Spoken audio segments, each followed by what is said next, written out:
Buenas tardes a todos. Vamos a seguir con este estudio de lo que es redención libro por libro.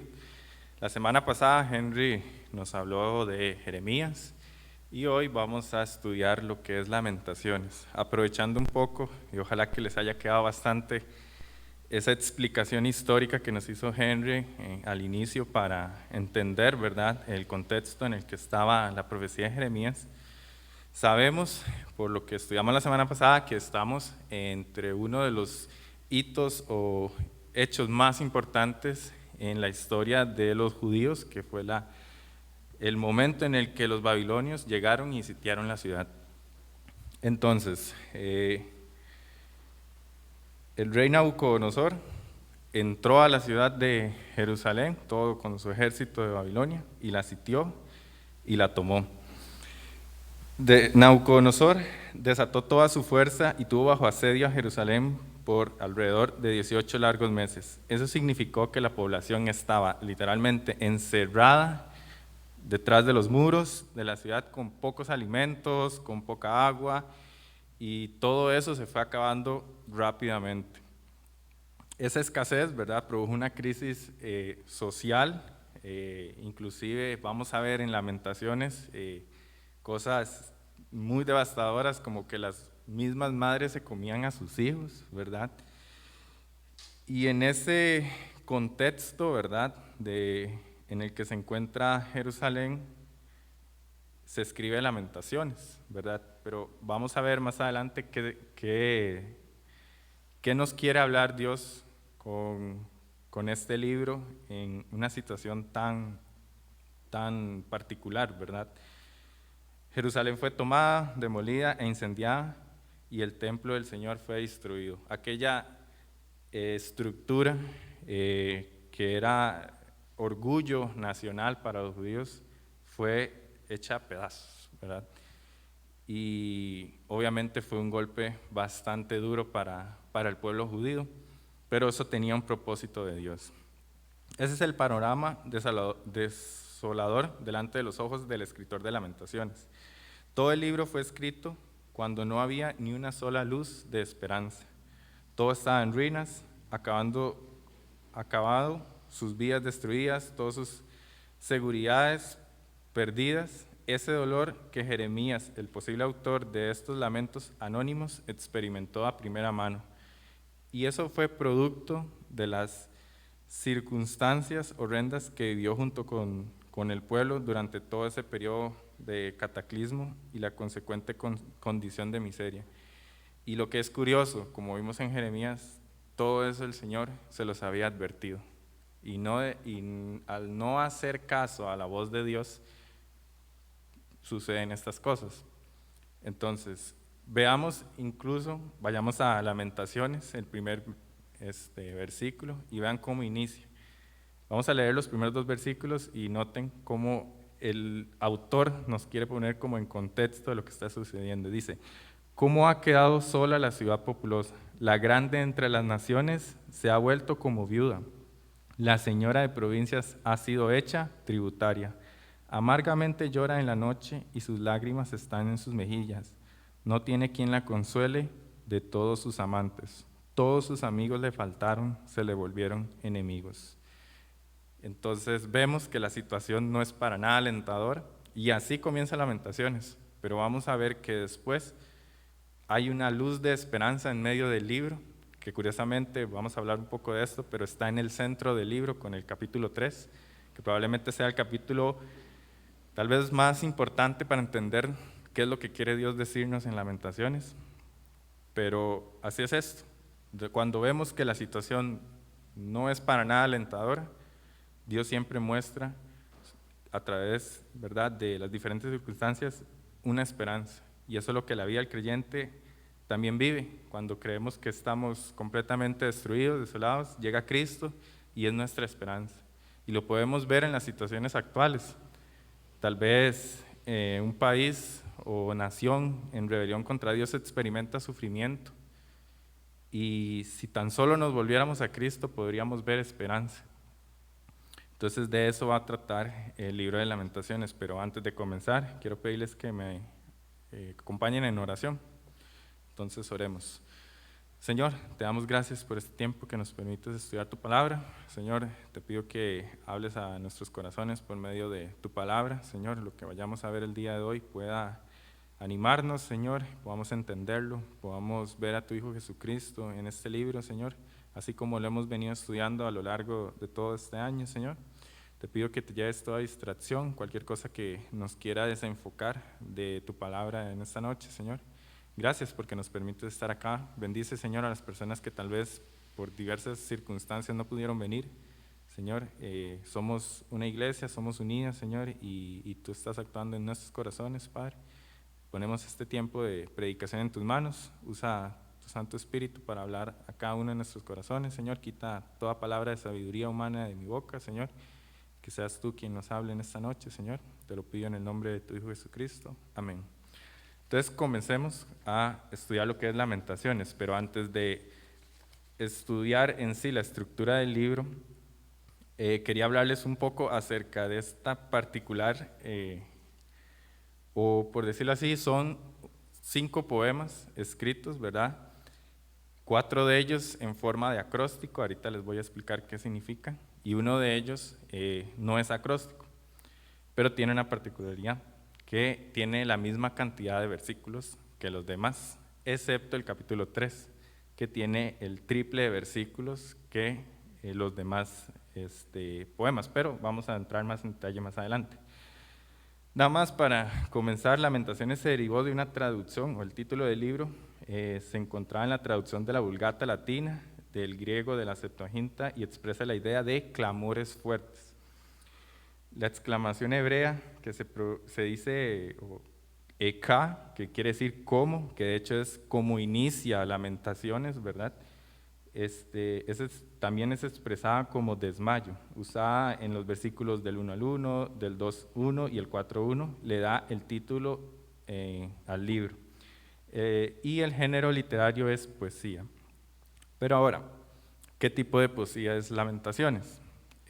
Nosotros vimos cuando estudiamos Cantares, ¿verdad? Vimos una poesía como romántica. Cuando estudiamos Proverbios vimos sabiduría, o vimos en los Salmos alabanzas, ¿verdad? Pero ¿qué tipo de poesía es esta? Bueno, Lamentaciones es un tipo de endecha fúnebre, ¿verdad? Eso quiere decir que trata un tema de, como lo dice el libro, de lamento, ¿verdad? Y lo que quiere hablarnos el libro es cómo Dios usa ese lamento, ¿verdad?, para hablar a nuestros corazones acerca de nuestra vida con Dios también, porque el lamento Dios lo utiliza para moldearnos de alguna u otra forma, aunque nosotros no lo pensemos, Dios lo usa. El libro es inspirado por Dios, entonces tiene un propósito, y es ver cómo el pueblo abandonó a Dios y sufrieron las consecuencias de su pecado. La forma literaria de Lamentaciones es muy particular, y de hecho vamos a ver que los primeros 4 poemas son acrósticos alfabéticos. Eso quiere decir que cada estrofa comienza con una letra, y en este caso es el alfabeto hebreo. Si ustedes recuerdan, o podemos ir un momento así rápido a Salmo 119 para que vean lo que trato de enseñarles. Vamos a ver rápidamente el Salmo 119.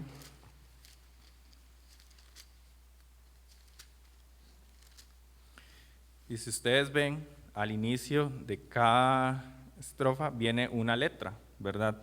Por ejemplo, empieza con Aleph, luego Bet, luego Gumiel, y así sucesivamente. Eso es un acróstico. Y Lamentaciones está escrito de esta forma. Pero es interesante porque cada sección comienza con una declaración que inicia con una letra sucesiva de las 22 letras del alfabeto hebreo. En los capítulos 1 y 2, cada versículo se compone de 3 líneas. Si ustedes lo ven, volvamos a Lamentaciones.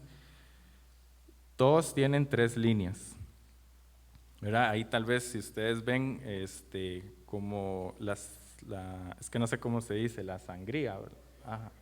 Ajá. está acomodada por cada 3 líneas. Cada 3 líneas, cada versículo va a tener una letra del alfabeto hebreo. Y así sucesivamente. Si ustedes ven el tercer capítulo, vayamos rápidamente ahí, cada letra comienza cada 3 versículos, ¿verdad? Si leen el 1 al 3 es uno, del 4 al 6 es otro, y así sucesivamente, cada 3 versículos, ¿verdad? Entonces son 22 letras, vemos 22 estrofas y tenemos 22 versículos por cada capítulo. Si ustedes ven el 3, notaron que no son 22, sino que son 66. O sea, es el triple de extensión que los demás.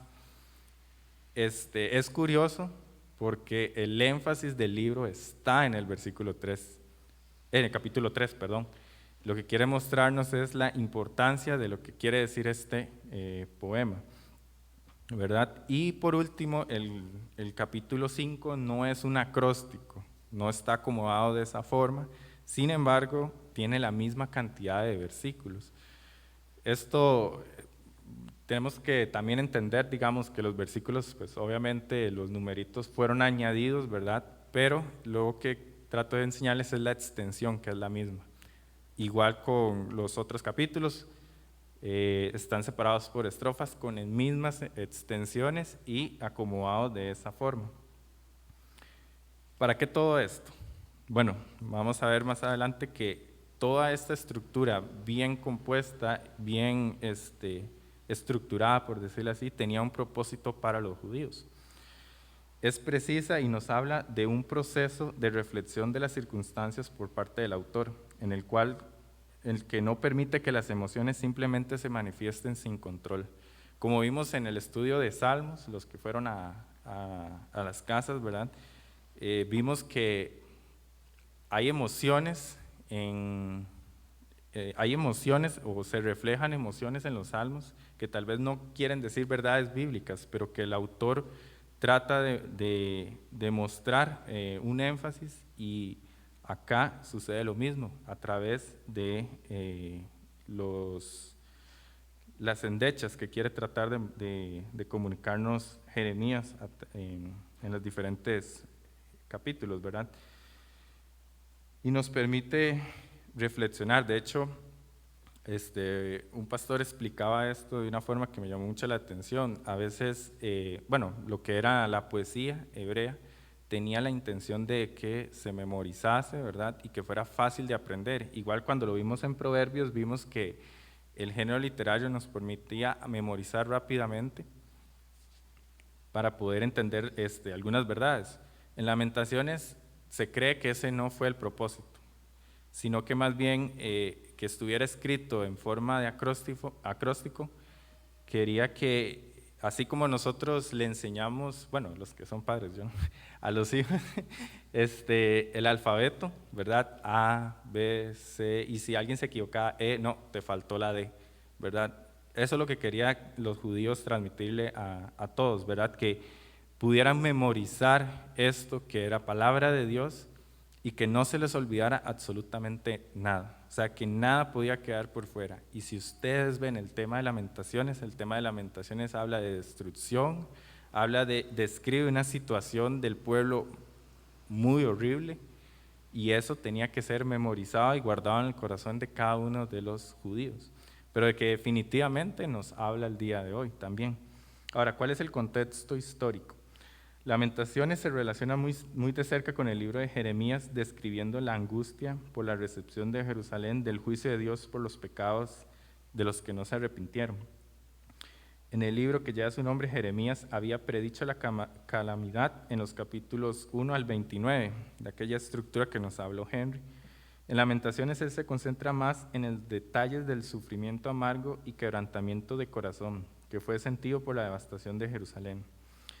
Tan crítica fue la destrucción de Jerusalén que los hechos son registrados en 4 capítulos del Antiguo Testamento: Segunda de Reyes 25, Jeremías 39 y Jeremías 52 y Segunda de Crónicas 36. Lamentaciones es incluido entre los libros del Antiguo Testamento, y voy a aprovecharme del estudio que estamos haciendo en las clases de escuela dominical acerca de la composición del canon, de un grupo que se llama el Megillot, no sé si se pronuncia así, pero que son los 5 rollos, los cuales eran leídos en las sinagogas en ocasiones especiales. Lamentaciones es leído en el 9º día de Ab, que es entre julio y agosto, para recordar la fecha de la destrucción de Jerusalén por mano de Nabucodonosor. Y también un dato interesante es que esa es la misma fecha, se lee este libro más adelante en la destrucción del templo de Jerusalén por mano de Herodes. Es dato curioso, ¿verdad? Pero sabemos que de Dios no hay curiosidades, ¿verdad? No hay coincidencias.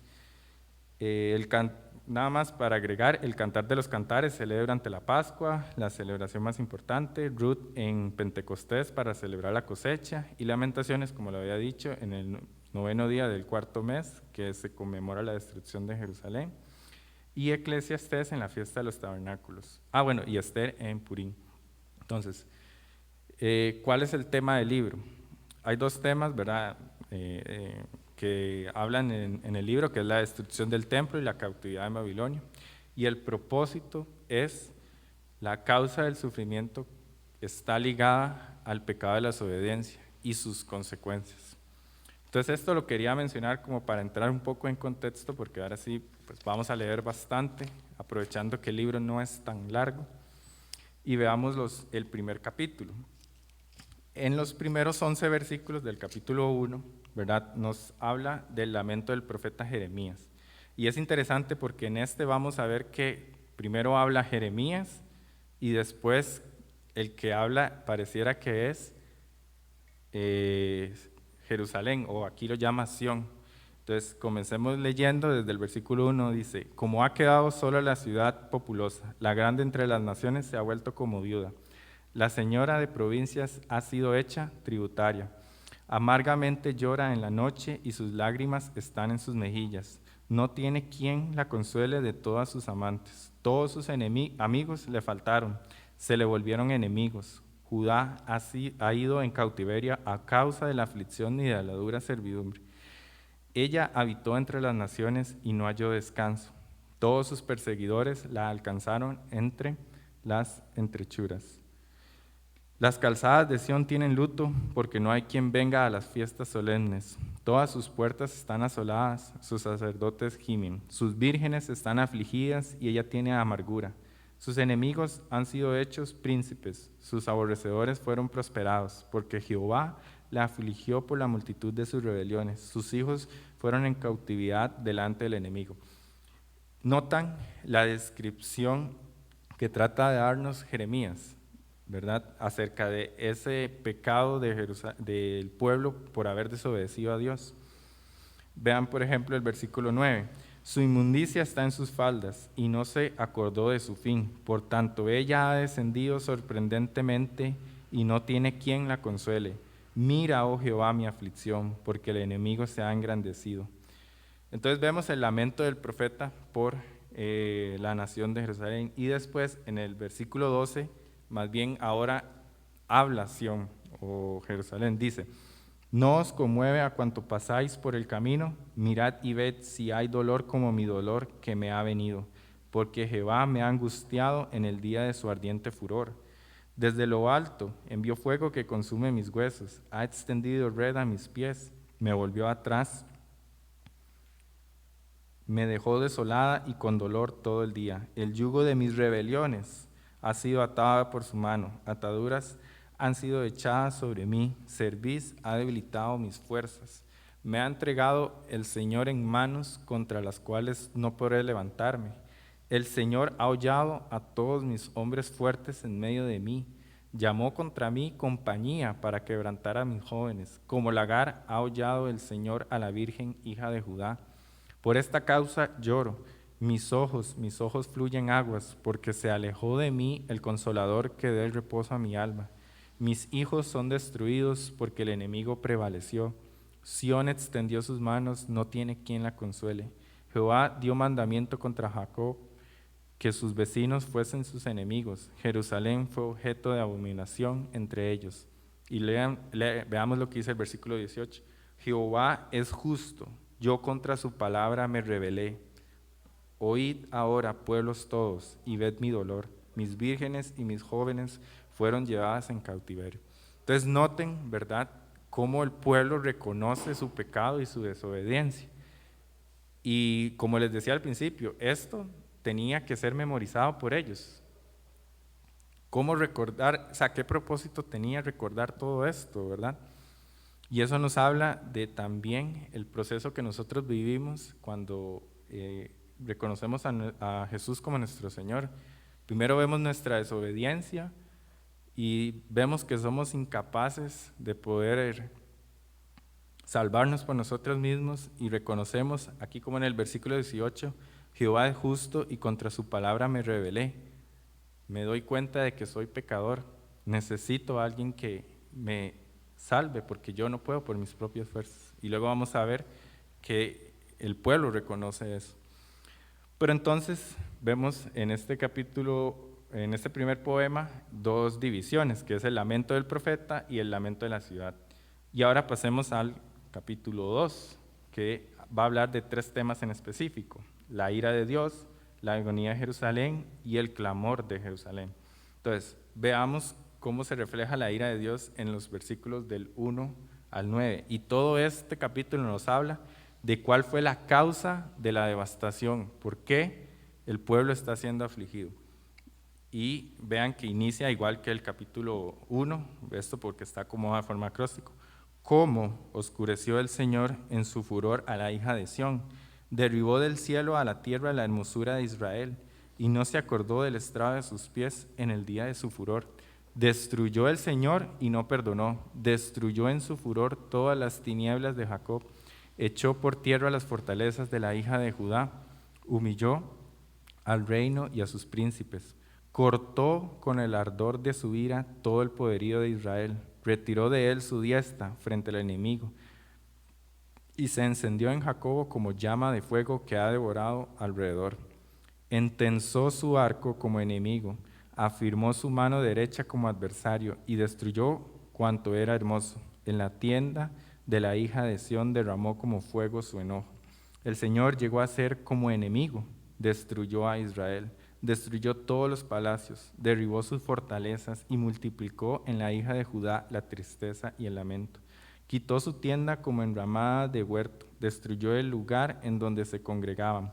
Jehová ha hecho olvidar las fiestas solemnes y los días de reposo en Sión, y en el ardor de su ira ha desechado al rey y al sacerdote. Desechó el Señor su altar, menospreció su santuario.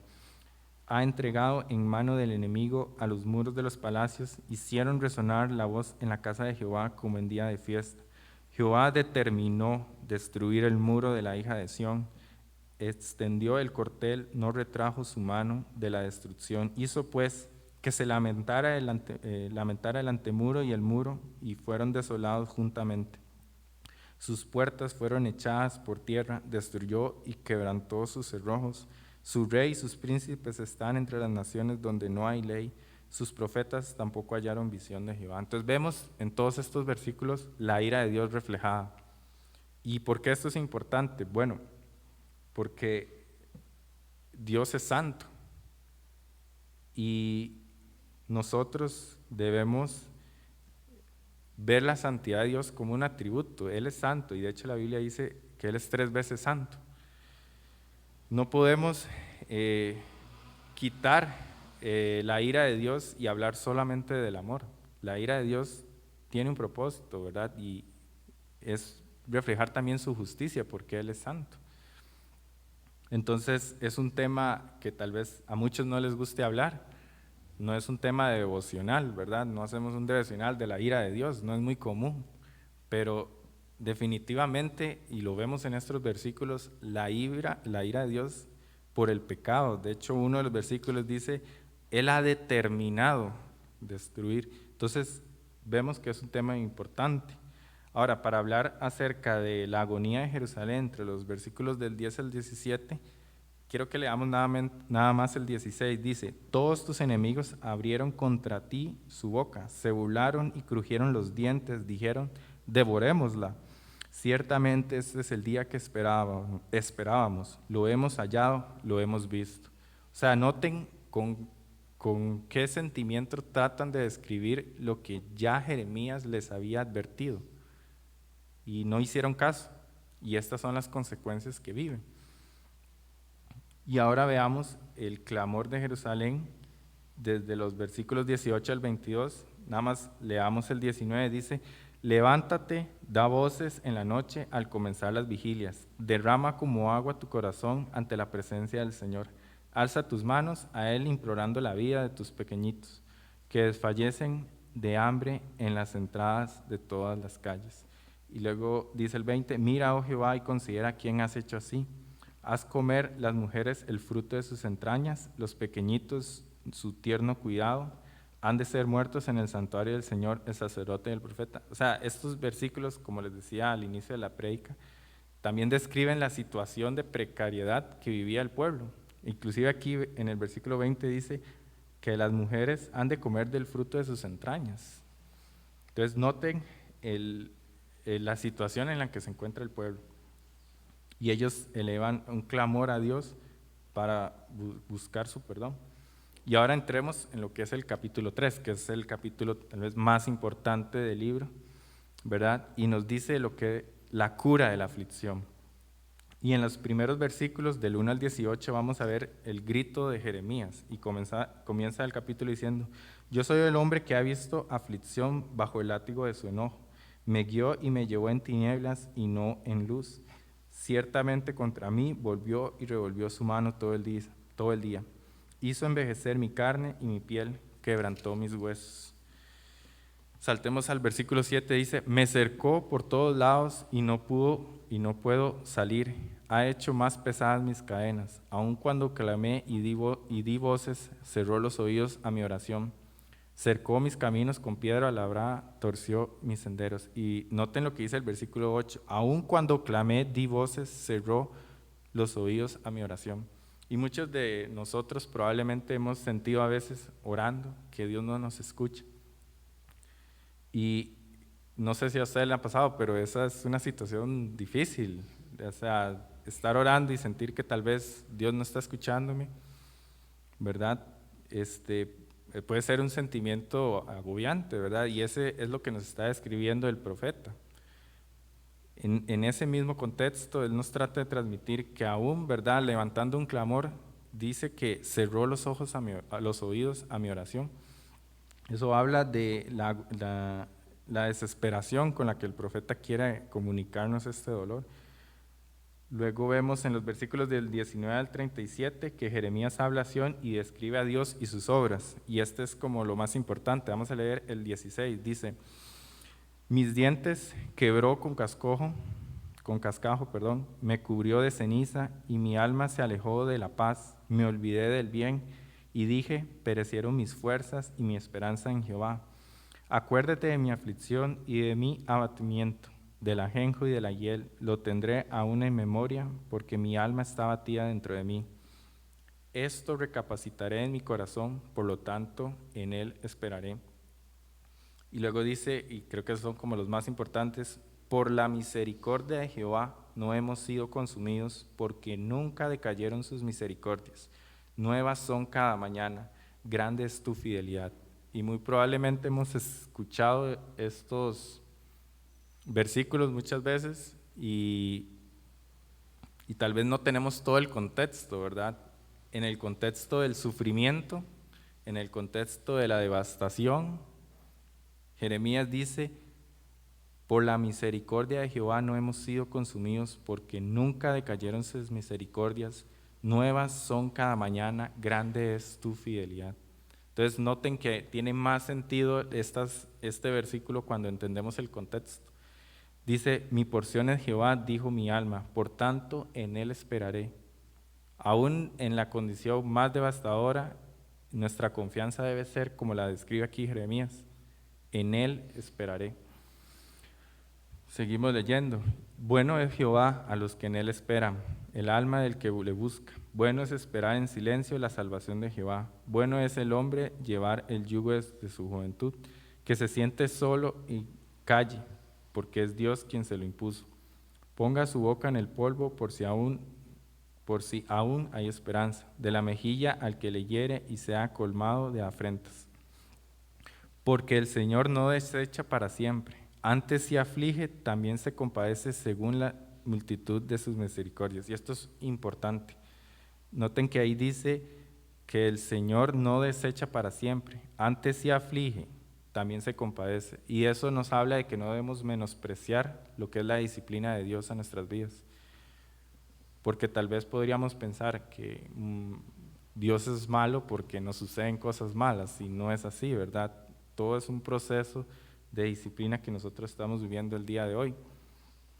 Y note que dice que no está diciendo que no vamos a tener aflicción, pero Él se compadece según la multitud de sus misericordias. Luego dice en el versículo 37, ¿quién será aquel que diga que sucedió algo que el Señor no mandó? De la boca del Altísimo no sale lo malo y lo bueno. ¿Y a quién les recuerda a ustedes esto? A mí me recordó un montón a Job, que en el capítulo 1, versículo 21 dice, Jehová dio, Jehová quitó, bendito sea el nombre del Señor. O sea, todo lo bueno, aquí dice, de la boca del Altísimo no sale lo bueno y lo malo. ¿Por qué se lamenta el hombre viviente? Es una pregunta. Y la respuesta está ahí en ese mismo versículo. Laméntese el hombre en su pecado. Y esto es lo que debemos hacer. Y esto es lo que debía hacer el pueblo por su pecado. Y luego dice lo que ellos debían hacer, ¿verdad? Que es, escudriñemos nuestros caminos y busquemos, y volvámonos a Jehová. Levantemos nuestros corazones y manos a Dios en los cielos. Y luego reconocen, nosotros nos hemos rebelado y fuimos desleales, tú no perdonaste. Y luego dice el versículo 43, desplegaste la ira y nos perseguiste, te mataste y no perdonaste, te cubriste de nube para que no pasase la oración nuestra, nos volviste en oprobio y dominación en medio de los pueblos. A pesar de todo esto, o sea, vemos que el capítulo 3 nos da esperanza, pero luego volvemos a ver que sigue el tema de la aflicción, y es que ese capítulo 3 sirve como un pivote. Digamos, todo lo malo sucede antes de ese versículo, antes de ese capítulo, pero luego nos vuelve a recordar en el medio, por decirlo así, que Dios es bueno y grande en misericordia. Luego vamos a ver en el capítulo 4 lo que es el asedio de Jerusalén. Y dice en los primeros versículos del 1 al 10 la descripción de la situación después de la conquista. Y entonces comienza igual, nuevamente a manera de acróstico, cómo se ha engrandecido el oro, como el buen oro ha perdido su brillo. Las piedras del santuario están esparcidas por las encrucijadas de todas las calles. Los hijos de Sión, preciados y estimados más que el oro puro, cómo son tenidos por vasijas de barro, obra de manos de alfarera. Aún los chacales dan la teta y amamantan a sus cachorros. La hija de mi pueblo es cruel como las avestruces en el desierto. La lengua del niño de pecho se pegó a su paladar por la sed. Los pequeñuelos pidieron pan y no hubo quien se lo repartiese. Los que comían delicadamente fueron asolados en las calles. Los que se criaron entre púrpuras se abrazaron a los estercoleros, porque se aumentó la iniquidad de la hija de mi pueblo, más que el pecado de Sodoma, que fue destruida en un momento, sin que acapara contra ella compañías. Sus nobles fueron más puros que la nieve, más blancos que la leche, más rubios eran sus cuerpos que el coral, su talle más hermoso que el zafiro. Oscuro más que la negrura en su aspecto, no los conocen por las calles, su piel está pegada a sus huesos, seca como un palo. Más dichosos fueran los muertos a espada que los muertos por el hambre, porque estos murieron poco a poco por la falta de los frutos de la tierra. Las manos de las mujeres piadosas cocieron a sus hijos, sus propios hijos les sirvieron de comida en el día del quebrantamiento de la hija de mi pueblo. Entonces note que inclusive llega a decir que el pecado era más que el de Sodoma y que hubiera sido mejor que llegaran y destruyeran a todos y no que fuera sola y que no fuera mente sitiada. Dice que era más, o sea, lo que trata de hablarnos es que inclusive era mejor que murieran, que fueran muertos por el hambre. En esas condiciones nos muestra la situación después de esa conquista. Y luego los versículos del 11 al 16 nos dan la razón del por qué. Y vean qué interesante. Cumplió Jehová su enojo, derramó el ardor de su ira y encendió en Sión fuego que consumió hasta sus cimientos. Nunca los reyes de la tierra ni todos los que habitan en el mundo creyeron que el enemigo y el adversario entrara por las puertas de Jerusalén. Es por causa de los pecados de sus profetas y las maldades de sus sacerdotes, quienes derramaron en medio de ella la sangre de los justos. Entonces, noten que nos da la razón de por qué suceden todas estas cosas. Sigamos leyendo, dice, titubearon como ciegos en las calles, fueron contaminados con sangre, de modo que no pudiesen tocarse sus vestiduras. Apartados, inmundos, les gritaban, apartados, apartados, no toquéis. Huyeron y fueron dispersos, se dijo entre las naciones, nunca más morarán aquí. La ira de Jehová los apartó, no lo mirará más. No respetaron la presencia de los sacerdotes, ni tuvieron compasión de los viejos. Y el versículo 17 dice, aún han desfallecido nuestros ojos, esperando en vano nuestro socorro. En nuestra esperanza aguardamos a una nación que no puede salvar. Y quería aprovechar para leer un comentario de un pastor que se llama Charles Stanley, que un comentario sobre este versículo dice, el pueblo de Judá buscó a Egipto para recibir ayuda en contra de la amenaza babilónica, en vez de acudir a Dios. Al final descubrieron cuán desastroso fue poner en el lugar equivocado su confianza, cuando la tormenta de la tribulación golpea su vida. ¿Cuál es el primer lugar donde usted busca su ayuda? Recuerde que solo Dios es el que salva. Y esto es muy aplicable a nuestra vida, porque en los momentos de mayor dolor, ¿a quién acudimos? Cuando nos sentimos más vulnerables, ¿es a Dios a quien nos arrodillamos y buscamos su salvación? ¿O hacemos lo que hizo el pueblo, que hizo alianzas con Egipto y todo le salió mal? ¿Verdad? Nosotros debemos buscar a Dios primero, aunque creamos, y en esto admito también que yo muchas veces he pecado, que a veces trato de tener el control de las cosas, pero me doy cuenta de que no soy ni siquiera capaz, ¿verdad?, de ordenar mi vida, porque, o sea, solo Dios puede hacerlo. Por eso, de verdad, busquemos a Dios primero, pongámoslo en primer lugar. No es solamente llegar y decirlo, porque inclusive yo esta semana reflexionaba, a veces es muy fácil hablar y decir, Dios es, confiemos en Dios, oremos, busquémoslo, busquemos su respuesta, ¿verdad? Pero en los momentos donde estamos más afligidos y vulnerables, ¿cuál es nuestra primera acción? ¿Qué es lo que primero hacemos? ¿Buscamos un líder, buscamos un amigo o buscamos a Dios? ¿Verdad? Entonces, es importante que tengamos siempre presente que Él es el único que nos puede dar respuestas. Termina el capítulo 4 con el versículo 22 diciendo, se ha cumplido tu castigo, oh hija de Sión, nunca más te haré llevar cautiva. Castigará tu iniquidad, oh hija de Edom, descubrirá tus pecados. Y aquí vuelve a haber un poco de esperanza al final del versículo. Y si notaron, siempre empieza diciendo algo malo y después llega la esperanza. Y eso es lo que nos hace ver nosotros también cómo nosotros fuimos salvos. O sea, siempre tenemos que vuelva a ver su vida atrás, ¿verdad? Lo desordenada y vacía que ha sido su vida sin Dios. Y si usted el día de hoy aún no conoce a Dios, aún no está seguro de quién es Él y reconoce que vive una vida desordenada, de pecado, este libro trata de las aflicciones del pueblo, pero también por la desobediencia, ¿verdad? Y eso nos hace reflexionar, si realmente estoy caminando en integridad a Dios, no voy a decir que bueno, sí, es consecuencia, ¿verdad?, del pecado, las cosas malas que nos suceden, ¿verdad?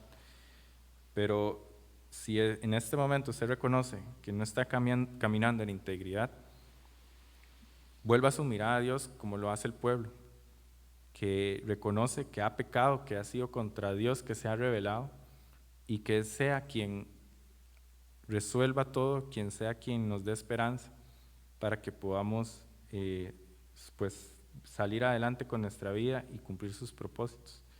Porque si vivimos en esta condición, seguramente seguiremos desorientados en nuestra vida, porque como dice Jesús, ¿verdad? Yo soy el camino, la verdad y la vida, y nadie viene al Padre si no es por mí.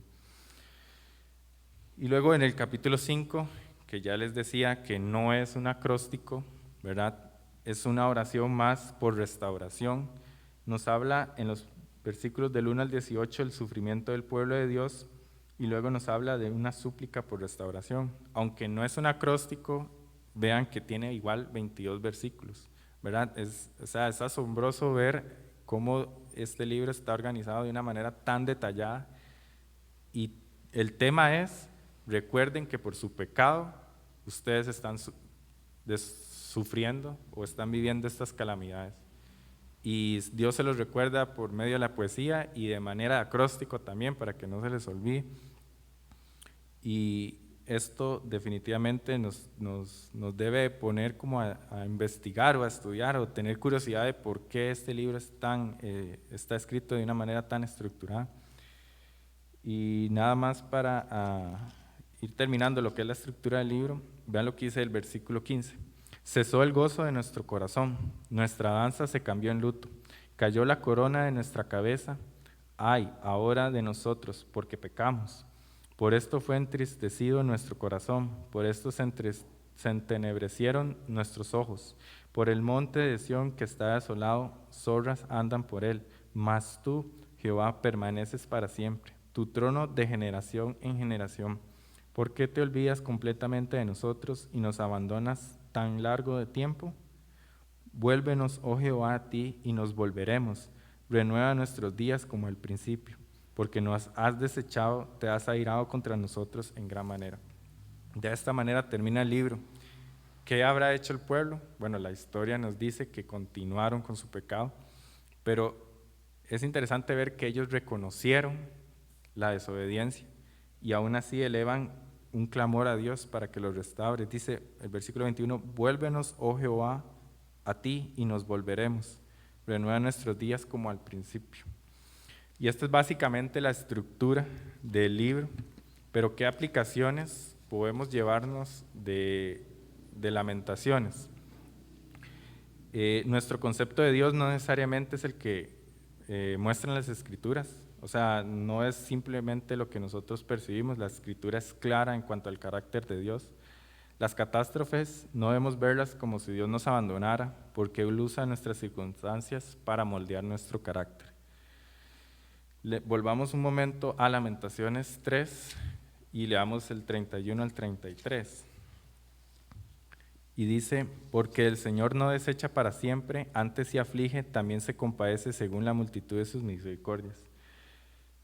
Hay que actuar de una manera piadosa frente a la disciplina de Dios. Y a veces este es un tema que muchos, ¿verdad?, que sabemos que tal vez no están caminando pues bien en el Señor y están en disciplina, la actitud puede ser hasta de defensiva y que no quiero nada con la iglesia, aquí y allá, ¿verdad? Pero cuando el Señor nos pone en disciplina, nuestra reacción debe ser piadosa, porque Él está moldeando nuestro carácter. Luego, el libro nos sirve de instrucción para aprender a lidiar con nuestras aflicciones. Job, de hecho, esto me llamó mucho la atención, Job trata el tema de una manera personal, lo que es el sufrimiento, pero Lamentaciones lo hace a un nivel nacional. La vida cristiana no nos exime de calamidades. La sociedad nos llama a buscar las respuestas en nosotros mismos, mientras que Cristo nos hace ver a Dios. Entonces, debemos reaccionar bien ante las aflicciones, ¿verdad? Vemos el caso de Job, ¿verdad? Y ahora lo vemos en Lamentaciones. O sea, nuestra mirada siempre debe estar en Jesús. Y debemos recordar también que las cosas en esta vida son temporales. O sea, reflexionemos realmente qué cosas son ciertas en nuestra vida. O sea, como que la vida es temporal, que Dios es santo, que Jesucristo volverá. La mente de nosotros debe estar en el reino de Dios y no en la tierra, porque esta tierra, dice la Escritura, pasarán, pero la palabra de Dios permanece para siempre. y Él nos ha prometido un reino en el que estaremos con su Hijo Jesucristo. Entonces, que el sufrimiento no sea un obstáculo para que podamos ver esa meta, ¿verdad? Y ahora, por último, el lamento bíblico tiene como propósito darle sentido al sufrimiento desde la perspectiva de Dios. El pueblo es llamado a expresar con libertad sus sentimientos sin maquillarlos u ocultarlos, pero también a ubicar al Señor dentro de esta realidad como soberano sobre todas las cosas. Por lo tanto, el lamento no es tan solo una catarsis emocional para el creyente, sino una búsqueda sincera de Dios en arrepentimiento y reconocimiento de las consecuencias por haber pecado y haberse alejado de Dios. El fin del lamento no es fatalista, sino la restauración de la relación quebrada con Dios. Y de hecho, si ustedes notaron, al final de cada versículo siempre da una esperanza, siempre el pueblo terminaba buscando a Dios en restauración, y nosotros debemos ver el sufrimiento también de esa manera, buscando que Dios nos restaure.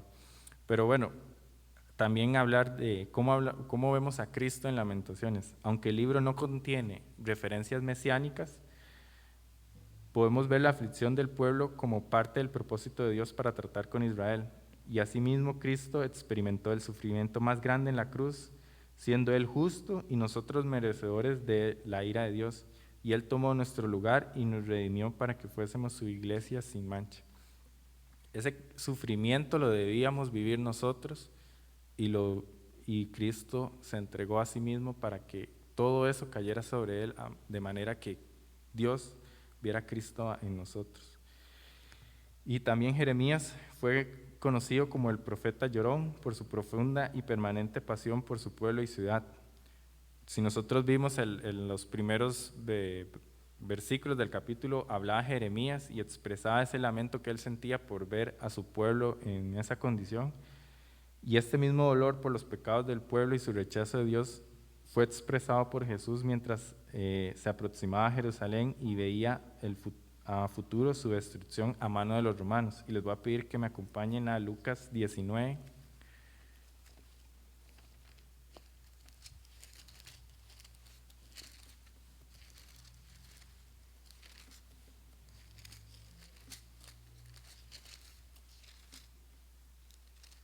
Y vamos a leer los versículos del 41 al 44.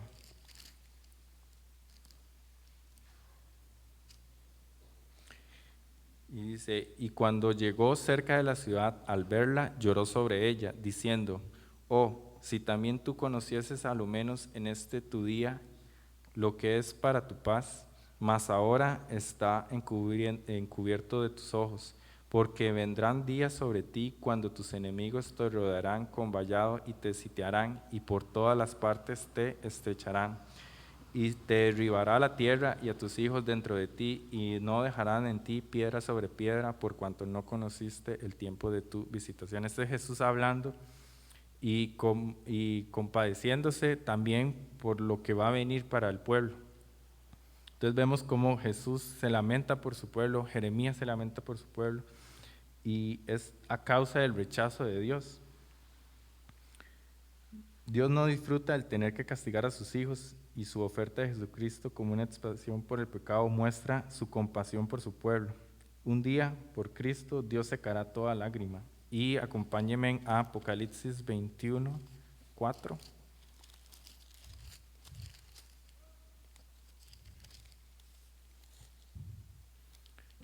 Y después de ver todo lo que sucede en Apocalipsis, se da la esperanza, dice, enjuagará Dios toda lágrima de los ojos de ellos, y no habrá muerte, y ya no habrá muerte, ni habrá más llanto, ni clamor, ni dolor, porque las primeras cosas pasaron. O sea, Dios promete restaurarnos al final, y el pueblo de Dios en ese tiempo vivió uno de sus eventos más catastróficos, y lo vemos registrado en la Biblia por medio de este libro también, y esto nos debe ponernos a reflexionar en lo que para nosotros significan las aflicciones, y tomar en cuenta que inclusive el pueblo memorizaba estos versículos porque les hacía recordar ese día, y sabían que su pecado era el pecado de ellos fue producto de esas consecuencias. Entonces a nosotros también nos debe hablar el día de hoy para reflexionar sobre nuestros caminos, de cómo nos comportamos, cómo vivimos, ¿verdad? Y dejar que sea Dios, ¿verdad? Quien dirija nuestros pasos. Como dice uno de los salmos, encomienda a Jehová todos tus caminos y Él enderezará tus veredas. Entonces, esto es lo de Lamentaciones. Terminemos orando. Señor, te damos gracias por este día, gracias porque nos permites estudiar tu palabra, Señor. Ayúdanos a reflexionar sobre este libro, Señor. Ayúdanos a ver el sufrimiento y las aflicciones no como algo malo, Señor, sino una oportunidad para que tú te glorifiques, Señor. Si hay alguien aquí, Señor, que está viviendo en una vida de pecado, que reconoce que en su vida suceden cosas que tal vez lo hacen sufrir, Señor, que reconoce que es por su pecado. Padre, muéstrale a tu Hijo Jesucristo como su salvación, que lo reconozca hoy como Salvador y como Señor. Padre, te pido que nos ayudes, Señor, a los que ya estamos en la vida de la fe, Dios, a reflexionar sobre nuestros caminos, a ver si estamos caminando en integridad. Y Lamentaciones nos recuerda las consecuencias que el pueblo vivió, Señor, por no obedecer, a pesar de que habías enviado al profeta Jeremías para decirles que se arrepintieran y no lo hicieron. Y eso los llevó a experimentar un dolor muy grande, Señor. Ayúdanos, Señor, a poner oído atento a tu voz y que tu palabra, Señor, siempre sea nuestro aliento, nuestra guía, que podamos glorificar tu nombre, Señor, a través de nuestras vidas, Padre. Llévanos con bien a nuestras casas, Señor, que la enseñanza del día de hoy pueda ser guardada en nuestros corazones y aplicada a nuestras vidas, Señor. Te lo pido en el nombre de tu Hijo Jesús. Amén.